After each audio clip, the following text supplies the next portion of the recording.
Now, is this in lieu of the monies that we were spending, sending people over to Macon Hall, or what is that? No. We still continue to send inmates over to Delaney and Logan Hall. We have to undertake a large-scale capital construction project in the jail beginning in mid-January. It's basically a total housing area refurbishment, primarily targeted towards the showers. We have to close an entire housing unit in the facility in order to create swing space. We can't do the necessary construction and refurbishment of the housing areas while there's inmates and those staff members in the area. So we have to close an entire housing unit in the jail. And this is going to give us the wiggle room by entering into this agreement with Hudson County to provide secure detention for inmates between 40 and a maximum of 100 a day for the course of the contract period. So this is something, this is basically a new expense. In other words, we didn't, 2012, we did not have this kind of expense. We're looking at it for the next year then.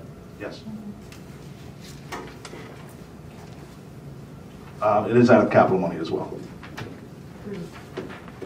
Oh, it costs us the county money. Just clarifying. Okay. Any other questions?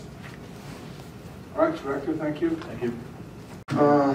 Okay, next is 1066, paying $3.7 million to Hudson County. And to follow up what Mr. Reardon said, explaining this, he said this had to be done. Why does it have to be done? Is it some state regulation? Is it falling down? Or people, you know, what's the reason it had to be done? And why Hudson County? It seems kind of far. Like, wouldn't Middlesex take the people or someone else? Well, what is it about, or is this a bargain deal, $3.7 million? I mean, what is it about Hudson County that's so attractive? Okay. Mr. Chairman. The job does have to get done. We are under state mandate to meet certain standards by code. By the job, you mean the shower renovation for the inmates, yes, that and the other parts of it? While we have the housing area closed for the shower renovations, we're going to do some much needed work as well. The shower renovations is the driving force behind this project. We have a jail that was opened in 1989 and was built, if my memory serves me correct, for 517 prisoners. We've operated at times with close to 1,200 prisoners in that institution.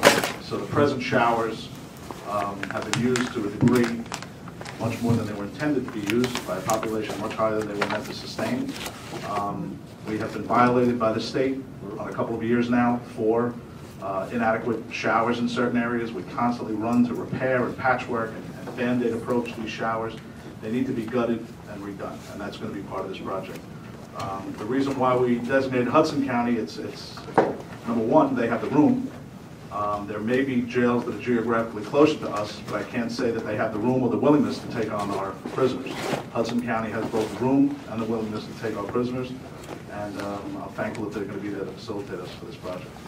We expect it to be about a year's project, or at least a year. I don't think it's irresponsible for me to say that in a jail setting, construction projects do sometimes go over schedule because of the variables that have to go on with regard to running the jail around the construction project, and the jail and the security and stuff take precedence over the timelines of construction quite often. But it's going to be at least a year, probably the better part of a year and a half.